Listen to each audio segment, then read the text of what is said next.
You were ready to go, Billy? I detected some boys. I could feel the energy emanating from Billy all the way back to Which you. he did.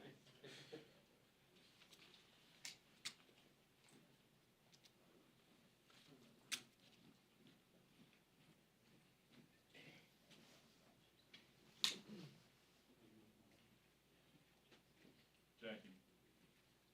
Jackie. There's some back here on this pillar.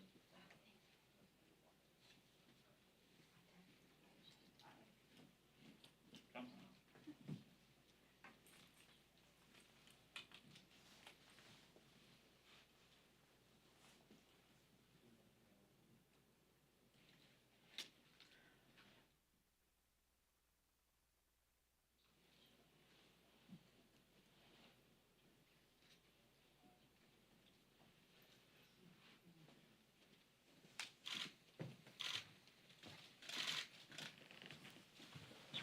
I guess it's still good morning. This week, the United States completed the process of transitioning to a new president. I want to again congratulate President Biden and Vice President Harris. I want to also thank President Trump and Vice President Pence for their service to our country. Also acknowledge the many achievements that their administration was able to achieve.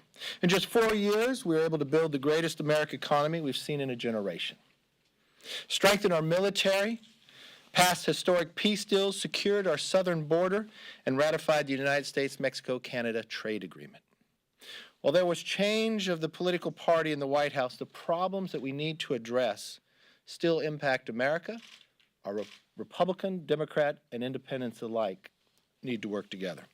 President Biden takes over at a time when America needs to get back to work, get their kids back to school, and get every American vaccinated who wants one. This is an immediate national priority. So we must ask if the plans from the Biden administration are helping the American people who need it most. Are we helping businesses reopen and getting America back to work? Are we helping students get back into the classroom after many and millions of these kids have been learning from behind computers for almost nearly a year? Are we helping individuals, especially our most at-risk population, gain access to a vaccine?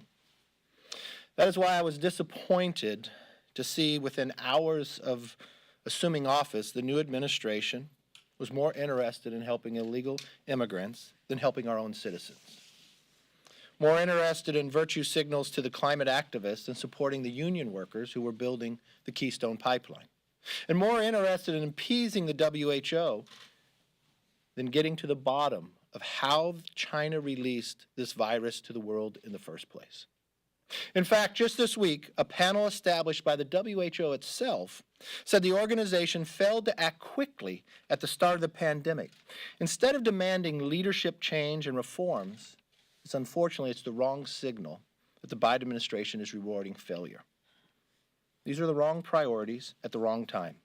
Americans need our help at home, and that's where our focus must remain. That means Congress needs to step up as well. But instead, I just heard the majority party is now telling us to go home. One day into a new administration. One day. Well, they're the majority in the House, and they just became the majority in the Senate, and they were just sworn in the White House. They tell us to go home. Already canceling scheduled work week next week. I can promise you this. When Republicans are in the majority, we will not take the first week off. We'll keep the commitment to America that we promised, and that's exactly what we'll do. Republicans are here ready to work, ready to make sure that we get business back open again. We get kids back in school, and we get a vaccine to every person who wants one across America. To me, that is a unity agenda. To me, that's the priority that Americans want to see coming out of Washington. You can't achieve that if you tell people to go home and not work.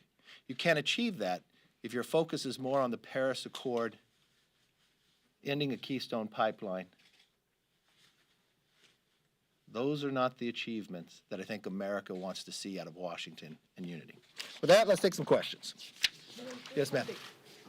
Now, your conference right now seems to be like in a complete split, because you have the Freedom Caucus members are already circulating a petition to call on your conference chairwoman to resign from her post, and you have the Democrats who are calling for a censure of at least 2 members right now.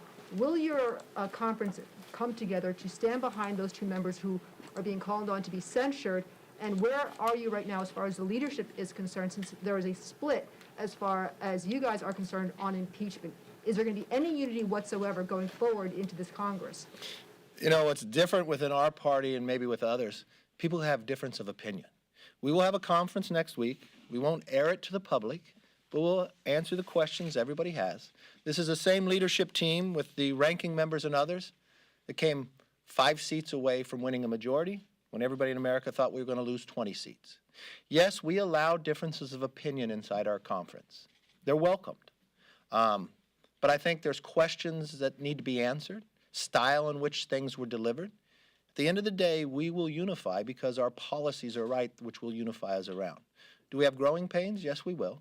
But we will do it in our private manner of a conference that we hold every time, and we'll have it next week. Yes, sir. You're for Liz Cheney to remain as conference chair or no? Yes. Yes, sir. Let's see if you change questions this year. Well, after the rioters came into the Capitol on January 6th, you voted to overturn the results in Pennsylvania and Arizona. You also signed on to that Texas lawsuit to invalidate the elections. You waited until a couple of weeks ago to declare that Joe Biden won the election. Given the violence that we saw, do you regret the role you played in any way in sowing doubt about the election? Look, I denounce any violence. Denounce it that day, denounce it now. I denounce it in the summer. I denounce what happened last night in Portland and Seattle as well. I'm very consistent. What I voted on wasn't to overturn an election, because it wouldn't. It would not overturn. What I signed on to amicus was the exact same question that you did, a constitutional question about, did a legislature have the right, or did the legislature actually move through to make any changes? This is the same thing that has happened in the last 3 presidential elections. It's the same thing that Nancy Pelosi said on the floor when she said, this is democracy, we should debate it. It's different than when Jim Clyburn voted to overturn Ohio, which you'd say, because that would change the outcome of the presidential election. So let's be very clear on what we did. If mine was based upon policy and principle, yes, I would stay the course. I've always denounced whatever individuals did here, what they did in the summer and what they did last night. That's un-American, that's undemocratic, and anybody involved in that should be prosecuted. I've been very, very clear about that from day one. So thank you. Why didn't you What come else? earlier and say that the election was free and fair? Go right ahead. As a follow-up to his question, Yes. Are you concerned about fundraising this quarter now that dozens of corporate PACs have said that they're not going to support people who objected to the Electoral College results? Not at all. Yes. To follow up on that, do you think that members of Congress who had any role in what happened on January 6th should be prosecuted? Well, if any member participated in breaking law or rioting that way, yes. I think anybody should be held accountable to that process. I do not know of any member that has done that. And this is why I called for last week after this happened, a bipartisan commission. We should get to the bottom of this. There are so many questions that need to be answered. There's so many questions that I had personally as a leader. I read in the paper that the FBI, prior to any rally, had information that something was going to happen here and conveyed that to the Capitol Police. I want to know, why was the Republican leader not notified of that? Why was I not notified to make sure we protect? Even though I had House Administration attend a meeting where they said they had correct preparation, where they knew the National Guard and others. Was the National Guard called soon enough? Was it brought forward soon enough? Were there reasons why the National Guard maybe wasn't having armed? Was there a reason when something happened from the summer of why they would not be brought up sooner? I have questions about this building, what I was told, what was protected, what doors could not be opened or entered or penetrated. Well, that didn't go through. There's a lot of planning through, and the only way you're going to be able to answer these questions is through a bipartisan commission. So let's get and have all the facts before we accuse anybody of anything, but let's all base it upon the facts and the knowledge that we need to know. And to follow up on that, Leader McConnell has said that former President Trump and other important people provoked those folks to come to the Capitol. Do you believe that former President Trump provoked? I don't believe he provoked if you listen to what he said at the rally. Yes, sir. What role should former President Trump have in the Republican Party going forward? Look, going forward, every former president still has a role within their party for the time basis. This president brought a lot of great success within. He brought people to the party that haven't been involved before, and he should continue to engage in that way. But the one thing, I got to ask a question earlier about what should the Republican Party focus or who should be the leader within the party. The one thing we learned in the last 4 years that President Trump brought forward, that he listened to voices that no one else was hearing on either party. Those are the voices we should continue to hear. And you know what they're saying right now? They're watching an administration that says 11 million illegal immigrants are now going to become citizens. You almost have 11 million Americans who are out of work right now. Who's listening to their voice? Or to the millions of parents out there that want to have their children go back to school to have an education. Who's championing for them? When we signed back up to the WHO without getting any accountability or any answers to why did they lie to the world? Or to the union worker who's building the Keystone Pipeline. Idea that we're going to lower our energy costs, make us stronger around the world, less dependent on the Middle East. That America became energy independent just about a year ago. And why are we moving backwards? Why are we making the cost higher? Those are the people who both parties should be listening to. Those are the things that should be working. So no, when they hear the majority leader and the Speaker of the House say, take the next week off, they're probably very concerned about both parties. When they hear that the first actions that we take aren't about getting the economy moving again, they're wondering who's listening in Washington. I'm going to promise you this. We're listening and we'll take action. Yes, sir. Leader McCarthy, with Democrats now holding the balance of power, what is the future of the Hyde Amendment, which prevents taxpayer funding of abortion? And will you do anything to try to secure the Hyde Amendment?